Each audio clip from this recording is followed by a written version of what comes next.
To start your YouTube channel, you'll need a Google account. If you already have Gmail, you're set. Otherwise, head to accountsgoogle.com, click Create Account, and follow the steps. Next, visit youtube.com. Ensure you're signed in with your Google account. This will allow you to access all the features needed to create your channel. Click on your profile picture in the top right corner and select Create a Channel. Choose a catchy name like Funny Bunny Tunes or Silly Kid Cartoons. Add a fun profile picture and a clear description to attract viewers. Head to YouTube Studio and click on Customization. Here, you can add banner art, which is the big picture at the top of your channel.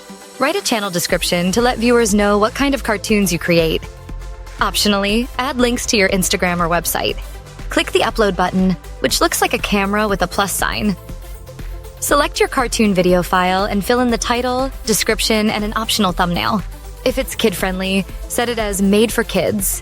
Finally, share your channel link with friends and family. Promote it on social media and post regularly to keep your audience coming back for more.